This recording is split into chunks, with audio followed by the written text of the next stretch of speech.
പിതാവിൻ്റെയും പുത്രൻ്റെയും പരിശുദ്ധാത്മാവിൻ്റെയും നാമത്തിൽ ആമേൻ. ഈശോ മിശിഹായിക്കും സ്തുതിയായിരിക്കട്ടെ. പ്രിയമുള്ളവരെ, കിഴക്കിൻ്റെ ലൂർദിനെ പറ്റിയാണ് നാം ധ്യാനിക്കുന്നത്. തമിഴ്നാട്ടിലെ വേളാങ്കണ്ണി. ആ ദൈവാലയ പരിസരത്തെത്തുമ്പോൾ ആളുകളിങ്ങനെ ജപമാല കയ്യിലേന്തി ആ മണലിലൂടെ മുട്ടിലഴഞ്ഞ് പരിശുദ്ധ അമ്മയെ ലക്ഷ്യമാക്കിയുള്ള അവരുടെ യാത്ര. ആ യാത്ര ചെയ്യുന്ന ഓരോ വിശ്വാസിയും പറയാതെ പറയുന്ന ഒരു കാര്യമുണ്ട്: ഉള്ളിലെ സങ്കടക്കടൽ അത് ആ അമ്മയിലേക്കൊന്ന് എത്തിച്ചു കിട്ടിയാൽ അതിനൊരു അറുതി ഉണ്ടാകും, ഒരാശ്വാസം ഉണ്ടാകും, ഒരു തീർപ്പുണ്ടാകും എന്ന വലിയ സത്യമാണ്. പ്രിയമുള്ളവരെ, ഈ ആലയം ഇത്രമാത്രം അറിയപ്പെടാൻ കാരണമായ 1-2 അത്ഭുതങ്ങളുണ്ട്. 16-ാം നൂറ്റാണ്ടിലും 17-ാം നൂറ്റാണ്ടിലും നടന്ന 3 അത്ഭുതങ്ങൾ.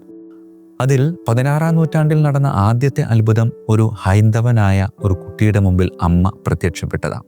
ഈ കുട്ടിയുടെ പ്രത്യേകത എന്ന് പറയുന്നത്, വീട്ടിലെ പ്രാരാബ്ധം കാരണം വീട്ടിലുള്ള പശുവിൻ്റെ പാല് ഒരുപാട് ദൂരം മൈലുകൾ താണ്ടി നടന്ന് ധനികനായ ഒരുവൻ്റെ വീട്ടിൽ കൊണ്ടുചെന്ന് വിൽക്കും. എല്ലാ ദിവസവും അവനിങ്ങനെ കഷ്ടപ്പെട്ട് പൊരിവെയിലത്ത് ഇങ്ങനെ നടന്നു പോകേണ്ടതുണ്ട്. ഒരു ദിവസം ഇങ്ങനെ നടന്നു പോകുമ്പോൾ അവൻ വല്ലാതെ ക്ഷീണിതനായി തൊട്ടടുത്ത ഒരു മരത്തിൻ്റെ താഴെ അവൻ വിശ്രമിക്കുമ്പോൾ സൂര്യനെപ്പോലെ ശോഭയുള്ള ഒരു സ്ത്രീ കൈക്കുഞ്ഞുമായി വന്ന് അവനോട് പറയുന്നുണ്ട്: മോനെ, ഈ കുഞ്ഞിന് വല്ലാതെ വിശക്കുന്നുണ്ട്, മോൻ്റെ കയ്യിലിരിക്കുന്ന പാല് കുറച്ച് തരാമോ? ആദ്യമൊന്ന് ബുദ്ധിമുട്ട് കാണിച്ചെങ്കിലും സന്തോഷത്തോടെ പിന്നീട് അവനത് നൽകുന്നുണ്ട്. ആ അമ്മ ആ ബാലൻ്റെ കയ്യിൽ നിന്ന് ഈ പാല് വാങ്ങി ഈ കുഞ്ഞിന് സന്തോഷത്തോടെ കൊടുക്കാം. കുറച്ച് കഴിഞ്ഞപ്പോൾ ആ പാത്രം തിരിച്ചു കൊടുത്തു. അമ്മ അവിടെ നിന്ന് അപ്രത്യക്ഷമായി. ഇവന് വല്ലാത്ത സങ്കടമുണ്ട്. കാരണം ഏതാണ്ട് പാതി തീർന്ന പാലും പാത്രവുമായി ഈ ധനികൻ്റെ വീട്ടിൽ ചെല്ലുമ്പോൾ വഴക്ക് കേൾക്കും തീർച്ചയാണ്. അങ്ങനെ വഴക്ക് പ്രതീക്ഷിച്ച് ഈ ധനികൻ്റെ അടുക്കിലേക്ക് പകുതി തീർന്ന പാലും പാത്രം കൊടുക്കുകയാണ്. വഴക്ക് കേൾക്കുമല്ലോ എന്ന് കരുതി തലകുമ്പിട്ട് നിന്ന ആ ബാലനോട് ഈ ധനികനായവൻ അന്ന് ചോദിച്ചത് ഇങ്ങനെയാണ്: എടാ, ഇന്നെന്താണ് പാല് ഇത്ര കൂടുതൽ? പ്രിയമുള്ളവരെ, അവൻ ആശ്ചര്യമായി. വഴക്ക് കേൾക്കും പാല് കുറവായതിൻ്റെ പേരിൽ എന്ന് പ്രതീക്ഷിച്ചവൻ പാല് കൂടുതലാണല്ലോ എന്ന് ധനികൻ പറഞ്ഞപ്പോൾ അവനും ആകാംക്ഷയായി. പാത്രം തുറന്നു നോക്കിയപ്പോൾ സാധാരണ കൊണ്ടുവരാറുള്ളതിനേക്കാൾ കൂടുതൽ പാല് അവൻ അതിൽ കാണാം.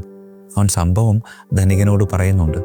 ധനികൻ ആദ്യം വിശ്വസിച്ചില്ല എങ്കിലും അവൻ്റെ നിർദ്ദേശപ്രകാരം എവിടെ വെച്ചാണോ ഇത് സംഭവിച്ചത് അവിടേക്ക് ഈ ധനികനും ഈ ബാലനും കൂടെ കുറച്ച് പേരും നടന്നു പോകുന്നുണ്ട്. അവിടെ വെച്ച് ഈ ബാലന് വീണ്ടും അമ്മ പ്രത്യക്ഷപ്പെടുന്നുണ്ട്. പക്ഷേ ഈ അമ്മയെ മറ്റുള്ളവരാരും കാണുന്നില്ല. എന്നാലും പ്രത്യേക രീതിയിലുള്ള ഒരു വെളിച്ചം അവിടെ സംഭവിക്കുന്നതായി അവർ രേഖപ്പെടുത്തുന്നുണ്ട്.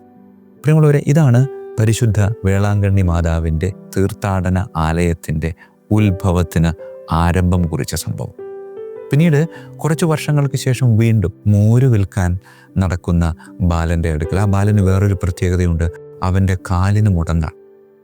ഇതുപോലെ തന്നെ അമ്മ വന്ന് മകന് ദാഹിക്കുന്നു അല്ലെങ്കിൽ മകന് വിശക്കുന്നു എന്ന് പറഞ്ഞുകൊണ്ട് അവൻ്റെ കയ്യിൽ നിന്ന് മോര് വാങ്ങിക്കുന്നുണ്ട്. മോര് വാങ്ങിച്ച് ഈ അമ്മ ഈ കുഞ്ഞിന് കൊടുത്തതിന് ശേഷം അവനോട് പറയുന്നുണ്ട്: ഞാനിങ്ങനെ പരിശുദ്ധ അമ്മയാണ്, എൻ്റെ നാമത്തിൽ ഇവിടെ ഒരു ദൈവാലയം പണിയണം. അത് നീ പട്ടണത്തിലുള്ള ഇന്ന ആളുടെ അടുക്കൽ, ധനാഢ്യനായ ഒരാളുടെ അടുക്കൽ പോയി പറയണമെന്ന് പറയും. അപ്പോൾ ഈ കുഞ്ഞ് പറയുന്നുണ്ട്: അമ്മ, എനിക്ക് താല്പര്യമുണ്ട്, പക്ഷേ അവിടെ വരെ നടക്കാനുള്ള ആരോഗ്യം എൻ്റെ ഈ കാലുകൾക്ക് ഇല്ലാത്തത് കൊണ്ട് ഞാൻ എങ്ങനെ ചെയ്യും അമ്മേ? അപ്പം അമ്മ അവനോട് പറയുന്നുണ്ട്: നീ ഇരിക്കുന്നിടത്ത് നിന്ന് എഴുന്നേൽക്കുക. അപ്പം അവൻ അമ്മയോട് പറയുന്നുണ്ട്: അമ്മ, എനിക്ക് എഴുന്നേൽക്കാൻ പറ്റത്തില്ല. അമ്മ വീണ്ടും അവനോട് പറഞ്ഞു: നീ എഴുന്നേൽക്ക്. അവൻ എഴുന്നേൽക്കാണ്. അവൻ എഴുന്നേറ്റ് നടക്കുകയായിരുന്നില്ല, മറിച്ച് ഓടുകയായിരുന്നു. പ്രിയമുള്ളവരെ, അവൻ്റെ കാല് പൂർണ്ണമായും സൗഖ്യമാക്കപ്പെടുകയാണ്. അങ്ങനെ പൂർണ്ണ സൗഖ്യം നൽകിയ ആ അമ്മയെ അവർ ആരോഗ്യമാത എന്ന് വിളിക്കാൻ ആരംഭിച്ചു. അങ്ങനെ ആ ധനാഢ്യൻ്റെ നേതൃത്വത്തിൽ ഓല കൊണ്ട് ഒരു ചെറിയ പള്ളി അവിടെ സ്ഥാപിക്കുന്നുണ്ട്. പരിശുദ്ധ ആരോഗ്യമാതാവിൻ്റെ മധ്യസ്ഥതയാണ്. വീണ്ടും വർഷങ്ങൾ പിന്നിട്ട് 17-ാം നൂറ്റാണ്ടിൽ ഒരു പോർച്ചുഗീസ് കപ്പൽ യാതൊരു സാധ്യതയുമില്ല രക്ഷപ്പെടാൻ, കാറ്റിലും കോളിലും പെട്ട് അത് മുങ്ങിപ്പോകാനുള്ള സകല സാധ്യതയും ഉണ്ടായപ്പോൾ നാവികർ ഒരുമിച്ച് സമുദ്രതാരകമായ അമ്മേ, ഞങ്ങളെ രക്ഷിക്കണേ എന്ന് വിളിച്ചപേക്ഷിച്ചു. ഞങ്ങൾ രക്ഷപ്പെടുകയാണെങ്കിൽ എവിടെയാണോ ഞങ്ങൾ ചെന്ന് ചേരുന്നത് അവിടെ അമ്മയുടെ നാമത്തിൽ ഒരു ദേവാലയം പണിതേക്കാം. പ്രിയമുള്ളവരെ, അവരും ചെന്നടിഞ്ഞത് ഈ അത്ഭുതങ്ങൾക്ക് സാക്ഷ്യം വഹിച്ച തീരത്തായിരുന്നു. ആദ്യത്തെ അത്ഭുതം ഒരു കുളത്തിന് സമീപത്താണ്. മാതാക്കുളം എന്ന പേരിൽ ഇപ്പോഴും അതവിടെ നിലനിൽക്കുന്നുണ്ട്. രണ്ടാമത്തെ അത്ഭുതം നാടുതിട്ട എന്ന് പറയുന്ന സ്ഥലത്താണ്, അതായത് ഉറച്ച ഒരു സ്ഥലത്താണ്. മൂന്നാമത്തെ അത്ഭുതം ഒരു തീരത്താണ്. അതെ, കുളത്തിലും തിട്ടയിലും തീരത്തിലും പ്രത്യക്ഷപ്പെട്ട അമ്മ, സമുദ്രതാരകമായ അമ്മ പ്രഖ്യാപിക്കുന്നത് ഈ വെള്ളവും കരയുമൊക്കെ എൻ്റെതാണ്. ഈ ഭൂമി മുഴുവനിലും ഞാനിങ്ങനെ നിറഞ്ഞു നിൽക്കുന്നുണ്ട്. ഈ ഭൂമി മുഴുവനിലും നിറഞ്ഞു നിൽക്കുന്ന എൻ്റെ ഒറ്റ ഉത്തരവാദിത്വം എന്ന് പറയുന്നത് എൻ്റെ മകനായ ക്രിസ്തുവിൻ്റെ അടുക്കിലേക്ക് ഈ ഭൂമിയിലുള്ള നിങ്ങളെ ഓരോരുത്തരെയും എത്തിക്കുക എന്നുള്ളതാണ്.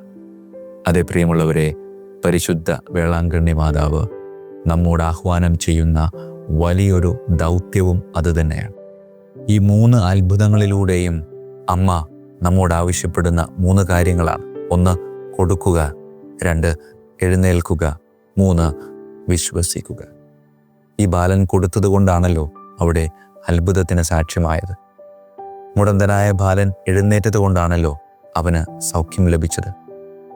നാവികർ വിശ്വാസത്തോടെ പ്രാർത്ഥിച്ചതുകൊണ്ടാണല്ലോ അവർക്ക് തീരത്തണയാൻ സാധിച്ചത്.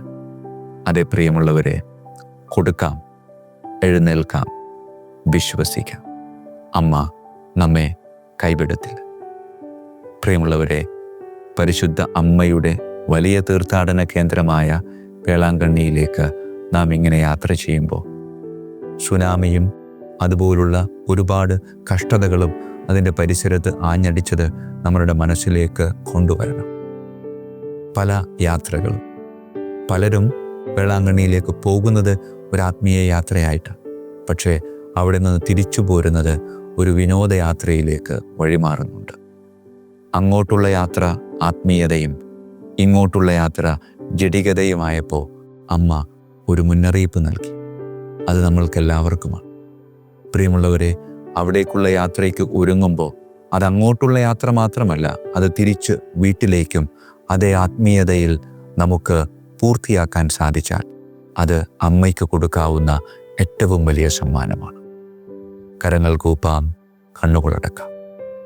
അമ്മേ മാതാവേ, ഞങ്ങൾക്കുള്ളത് നൽകുവാനും ഇരുന്നിടത്ത് നിന്ന് എഴുന്നേൽക്കുവാനും അങ്ങിൽ വിശ്വസിച്ച് അങ്ങ് ചൂണ്ടിക്കാണിച്ചു തരുന്ന സ്വർഗവാതിലിനോട് ചേർന്ന് സ്വർഗവാതിലിനെ ലക്ഷ്യമാക്കി യാത്ര ചെയ്യാനും അമ്മേ മാതാവേ, ഞങ്ങളെ ഓരോരുത്തരെയും അങ്ങ് പ്രത്യേകമായി ഒരുക്കണമേ. കർത്താവായ ക്രിസ്തു വഴി ഞങ്ങൾ സമർപ്പിക്കുന്ന പ്രാർത്ഥന കേട്ടരുളണമേ. ആമേൻ. ഈശോ മിശിഹായിക്കും സ്തുതിയായിരിക്കട്ടെ.